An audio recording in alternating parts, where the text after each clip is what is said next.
ॐ अज्ञानतिमिरान्धस्य ज्ञानञ्जनशलाकया चक्षुरुन्मिलितं येन तस्मै श्रीगुरुवे नमः। हरे कृष्ण। भगवद गीता अध्याय 14 श्लोक संख्या 2। इदं ज्ञानम् उपाश्रित्य मम साध मर्यम् आगतः सर्गे अपि न उपजायन्ते फलेना व्यथन्ति च।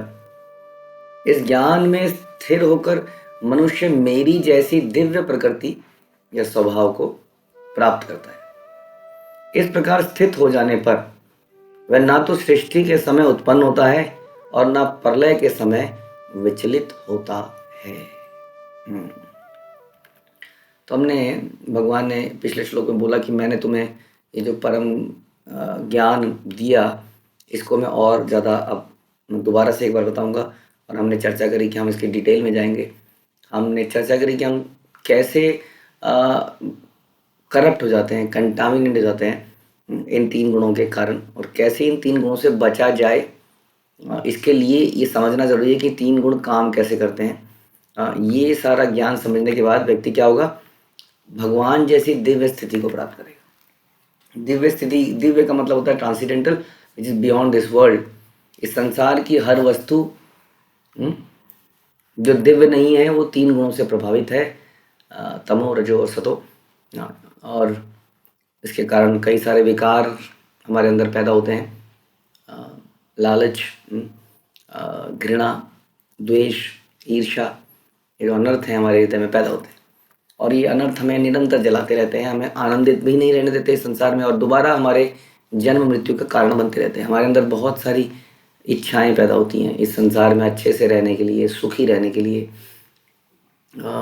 सक्सेसफुल रहने के लिए, कंफर्टेबल तरीके से रहने के लिए, लिविंग स्टैंडर्ड बढ़ाने के लिए। तो बहुत सारी ऐसी इच्छाएं हमारे अंदर हृदय में आती हैं भोगने की, जिसके कारण हम इस संसार में बार बार आते रहते हैं और बार बार फंसते रहते हैं। तो इसके विपरीत जो दिव्य स्थिति है वो अलग है। दिव्य स्थिति में व्यक्ति के अंदर कोई भी भौतिक कामना नहीं रह जाती, क्योंकि वो जानता है कि भौतिक कामनाएं सुख नहीं देती हैं बल्कि दुख का कारण बनती है।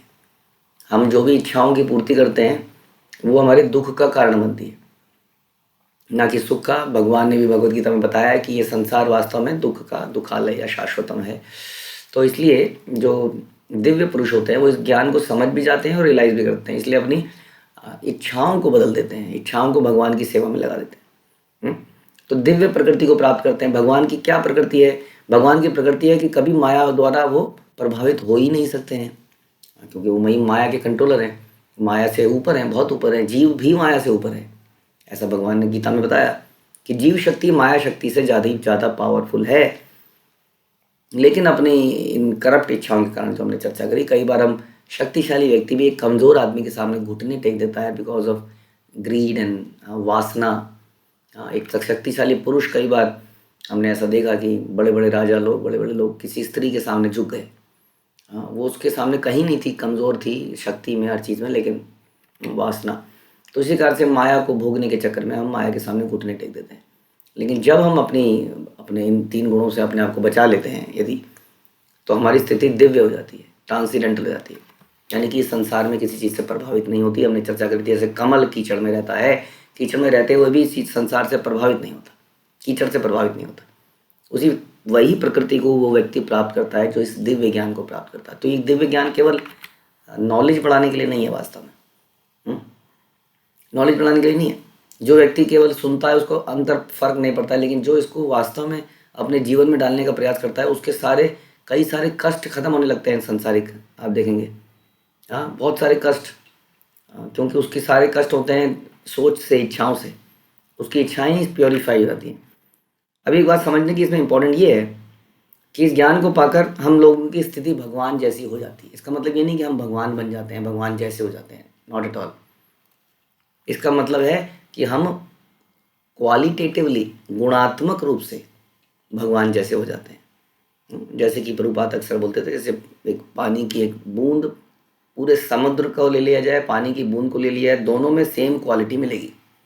कितनी मात्रा में नमक है, कितनी मात्रा में हाइड्रोजन है, कितनी मात्रा में ऑक्सीजन है, इत्यादि।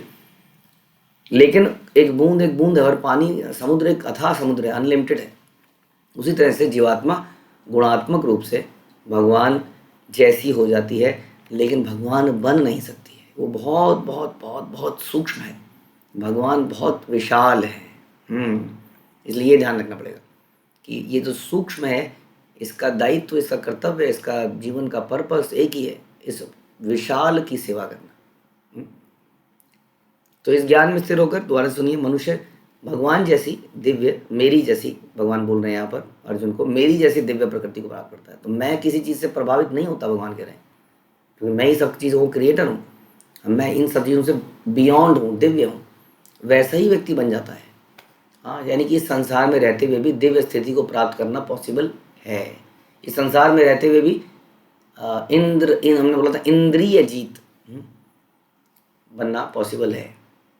इस संसार में रहते हुए भी इन गुणों के ऊपर जीत प्राप्त करना पॉसिबल है। हाँ, इस ज्ञान को यदि हम प्राप्त करें तो, जो कि हम गीता के माध्यम से ले रहे हैं। उसके बाद बताते हैं कि इस प्रकार जब वो स्थित हो जाता है इस ज्ञान में, तो वह ना तो सृष्टि के समय उत्पन्न होता है और ना प्रलय के समय विचलित होता है। अब सृष्टि के समय उत्पन्न कौन होता है, ये समझने की बात है कि सृष्टि समाप्त होती है, सृष्टि बनती है। और न केवल सृष्टि बल्कि व्यक्ति भी मृत्यु को प्राप्त करता है। सृष्टि तो पता नहीं कितने हजारों सालों बाद सृष्टि का, लाखों सालों बाद सृष्टि समाप्त होती है, करोड़ों सालों बाद सृष्टि समाप्त होती है। लेकिन व्यक्ति इस दौरान कई बार मरता है, कई बार पैदा होता है, कई बार मरता है, कई बार पैदा होता है, राइट। तो ये समझना पड़ेगा हमें कि इस प्रकार से एक प्रकार की प्रलय बार बार आती है। तो जो व्यक्ति मरता है वो फिर से पैदा होता है, या जब सृष्टि समाप्त होती है, जब सारे के सारे लोग समाप्त कर दिए जाते हैं, उस वक्त जब दोबारा सृष्टि होती है तो दोबारा संसार में कुछ लोग पैदा होते हैं। तो ये कौन लोग हैं जो बार बार पैदा होते हैं, ये क्वेश्चन है। तो पैदा वही होता है जिसकी कुछ इच्छाएं रह गई इस संसार में भोगने की। जब तक व्यक्ति संसार से टोटली विरक्त नहीं हो जाता, तब तक संसार में आता रहेगा। एक विरक्त व्यक्ति अपनी ड्यूटीज़ को बहुत अच्छे से निभा सकता है। अब देखते हैं शिला प्रभुपाद टोटली विरक्त व्यक्ति थे, लेकिन उन्होंने कितनी बड़ी मानवता के प्रति ड्यूटी निभाई, पूरे संसार को लोग कृष्ण भावना में बना दिया। तो जब तक हम इस प्रकार से विरक्त नहीं हो जाते इस संसार से, हमारी इच्छाएं जब तक रहेंगी, तब तक हम बार बार पैदा होते रहते हैं। आप जानते हैं कि हम लोग जब पैदा होते हैं तो कितना बड़ा सेलिब्रेशन होता है। हाँ, हमारा बर्थडे मनाया जाता है, राइट। बच्चा घर में आता है तो कितना बड़ा सेलिब्रेशन है। जानते हैं कि संसार में सबसे प्रॉब्लमेटिक चीज़ क्या है? कई लोग कई सारे आंसर देंगे। सबसे बड़ी समस्या है ये गर्मी, कोई कहेगा सबसे बड़ी समस्या है ये सर्दी, सबसे बड़ी समस्या है ये मच्छर, हाँ, इत्यादि इत्यादि, ये ट्रैफिक जैम, ये पोल्यूशन, ये कंटामिनेटेड वाटर, सबसे बहुत कुछ बोलेंगे। लेकिन सबसे बड़ी समस्या क्या है? सबसे बड़ी समस्या है जन्म। क्योंकि जो जन्म लेता है इस जगह में, वही तो इन सारी प्रॉब्लम्स को झेलता है। जो इस संसार में जन्म नहीं लेता वो इस सारी प्रॉब्लम से दूर रहता है। तो जिसके लिए हम इतना बड़ा सेलिब्रेशन करते हैं, वास्तव में देखा जाए तो ये बहुत बड़े मातम का विषय है, पैदा होना। हम कहते हैं आ गया संसार में, आ गया संसार में, आ गया आ गया। जैसे मैं पिट रहा हूँ वैसे ये भी अब पिटेगा। इसको भी क्या देखना पड़ेगा? इसको भी एक दिन बुढ़ापा देखना पड़ेगा, इसको भी बीमारियां देखनी पड़ेंगी, इसको भी एक दिन क्या देखनी पड़ेगी? मृत्यु देखनी पड़ेगी। और उसके बीच में पति पत्नी के झगड़े, भाई बहन के झगड़े, कलेश, ऑफिस, ये सब कुछ इसको भी देखना पड़ेगा। तो वास्तव में बहुत सुखद अवस्था नहीं है। इसके विपरीत कुछ लोग जो कभी पैदा नहीं होते संसार में, वो लोग कौन है? वो लोग वो हैं जो भगवान के धाम में वापस चले गए, अपने घर वापस चले गए। उस जगह पर ना तो मृत्यु है, ना बुढ़ापा है, ना कोई बीमारी है। हाँ, ऐसी दिव्य जगह है, ऐसा शास्त्र बताते हैं। क्योंकि ये सारी चीज़ें इस शरीर के साथ हैं। ये शरीर मैटर का बना है, मटेरियल तत्वों का बना है। भगवान के धाम में मटेरियल तत्व एग्जिस्ट नहीं करते हैं। इसलिए कहते हैं ना, आत्मा को ना तो जलाया जा सकता है, ना सुखाया जा सकता है, इत्यादि।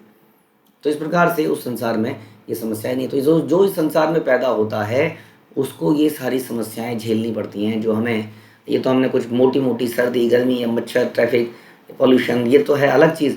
उसके बाद जो मानसिक कलेश हैं इतने सारे, एक्सपेक्टेशन के कलेश, आपस में क्लैशेस, विचारों के क्लैशेस, न जाने क्या क्या, रिश्तों का टूटना, रिश्तों का बनना। हाँ, ये कितने अपने आप में हिला देने वाली वस्तुएं हैं। लेकिन ये किसके साथ आती हैं? जो पैदा होता है। लेकिन हम बड़े प्रसन्न होते हैं, पैदा हो गया। हालांकि जब एक वैष्णव संसार में आए तो खुशी की बात है, क्योंकि वो कई लोगों का उद्धार करेगा। हाँ, अदरवाइज इस संसार में आना कोई शुभ चिन्ह चिन्ह वो नहीं है। Sign is not a good sign. ये एक तरह का, बड़ा अजीब सी लग रही होगी बात, लेकिन एक तरह का अपशगुन है देखा जाए तो, इस संसार में आना। लेकिन एनीवे, उसके अंदर भी हम पॉजिटिविटी ये दे सकते हैं कि कम से कम इसको चांस तो मिला ह्यूमन बॉडी का। ऐसे सोच सकते हैं कि ह्यूमन बॉडी का चांस तो मिला, अब इस चांस का अगर वो यूटिलाइज कर ले तो वो इस जन्म मृत्यु से जा सकता है। लेकिन हम सोचते हैं कि नहीं, पढ़ना लिखना भी तो ज़रूरी है, नवाब बनना भी तो ज़रूरी है, नेता बनना भी तो ज़रूरी है, बड़ा अफसर बनना भी तो ज़रूरी है। कितनी इल्यूज़न है, इल्यूज़न के अंदर इल्यूज़न। कई बार हम लोग भक्ति में रहते हुए ज्ञान प्राप्त करने के बाद भी इस इल्यूज़न में रहते हैं। कितना बड़ा इल्यूज़न। इसीलिए इस चैप्टर को पढ़ना ज़रूरी है। 3 मोड्स कैसे हमें पागल बना देते हैं। हम लोग भक्ति सीख रहे हैं, हम लोग सब इसलिए कह रहे हैं जो इस ज्ञान में स्थित हो जाता है, स्थिर हो जाता है, स्थित हो जाता है, वो सृष्टि के समय उत्पन्न नहीं होता। यदि हम ऐसा कर पाएँ अपने साथ, अपने परिवार के साथ, अपने समाज के साथ, तो ये सबसे बड़ा कार्य होगा। ये पढ़ना लिखना नोट कमाना कोई बड़ा काम नहीं है। रोटी कपड़ा और मकान, जानवर भी अपना इंतजाम करना जानता है, जानवर भी बच्चे पैदा करना जानता है, जानवर भी घर बनाना जानता है। कोई बड़ी बात नहीं है यदि हम इसको कर लें और अपने बच्चों को सिखा दें तो। कोई बड़ी बात नहीं है। शादी करना कोई बड़ी बात नहीं, बच्चे पैदा करना कोई बड़ी बात नहीं। किसी को मत सिखाओ, कोई ट्रेनिंग मत दो, फिर भी वो बच्चे पैदा कर लेगा। लेकिन भगवान के धाम में जाने के लिए बहुत ट्रेनिंग की आवश्यकता है, लेकिन उस पर हमारा फोकस हमारा नहीं रहता है। तो यही बड़ा सबसे बड़ा इल्यूज़न है कि कैसे हम प्रसन्न हो जाते हैं, खुश हो जाते हैं जन्मदिन के ऊपर।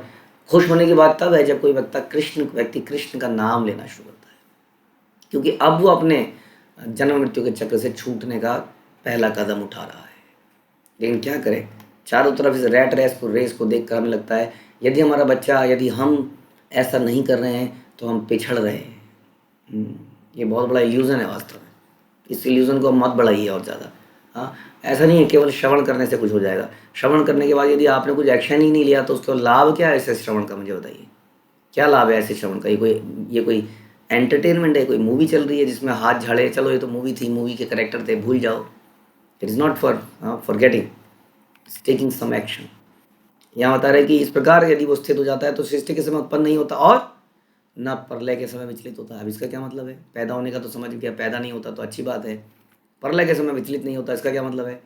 प्रलय के समय विचलित नहीं होता यानी कि उसके सामने मृत्यु भी आके खड़ी होती है, उसको कोई फर्क नहीं पड़ता है। This is knowledge. क्या ये नॉलेज दे सकते हैं हम समाज को, अपने बच्चों को, अपने आप को, कि मृत्यु हमारे सामने खड़ी और हमें भय ना लग रहा हो? आप जानते हैं ध्रुव महाराज के सामने मृत्यु आई और ध्रुव महाराज उसके सर पे पैर रख के विमान पे चढ़ गए और वो बिना मृत्यु को प्राप्त करे भगवान के धाम में चले गए। ये है करेज, ये है ज्ञान। यदि आपने अपने बच्चों को इतना मजबूत नहीं किया, हमें अपने आप को इतना मजबूत नहीं किया तो क्या लाभ? एक माता जी हैं इस्कॉन में, अब नहीं है, काफ़ी सीनियर डिसाइपल थी वो प्रभुपाद की। उनको डॉक्टर ने अचानक से एक दिन बताया कि आपको 4th स्टेज का कैंसर है और आप कुछ ही दिन बचेंगे। शायद उनको बोला कि मुझे लगता नहीं आप 10-15 दिन से ज़्यादा बचेंगी।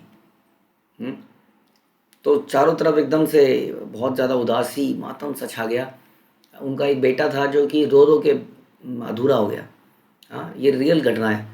और सब बताते हैं कि वो माता जी जिससे भी मिलती थी उसको मोटिवेट करती थी, कोई बात नहीं, this is nothing to fear, कोई प्रॉब्लम नहीं, आई एम वेरी हैप्पी। अब मुझे कृष्ण लीला सुनाओ, मुझे उस धाम में जाने के केवल 8 दिन रह गए, तुम जानते हो अब 10 दिन बाद मैं कृष्ण से मिलने वाली हूँ, मैं उनको देखने वाली हूँ।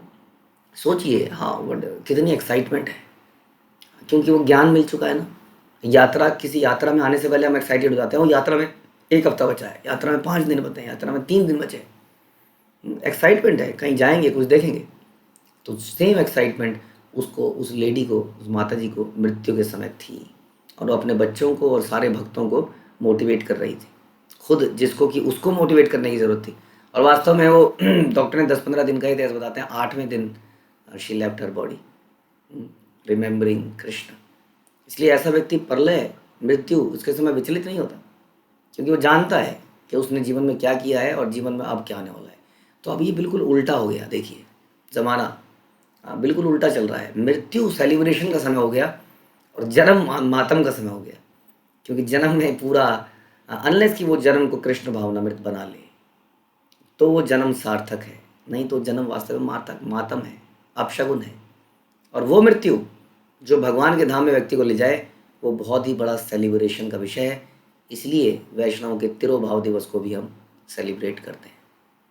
तो आइए हम लोग भी अपने जन्म को सार्थक बनाएं, हरे कृष्ण महामंत्र को जपें, दूसरों को जपाएं और जीवन का पर्पस यही बना लें। और हर किसी को सिखाएं, जो लोग भी हमसे कनेक्टेड हैं, हमारे बच्चे हैं, हमारे बड़े हैं, हर किसी को जीवन का इस मूल्य को समझ सिखाएं कि जीवन का यही एकमात्र पर्पस है, कैसे हम जन्म ना लें। हरे कृष्णा। श्रील प्रभुपाद की जय। भगवद गीता की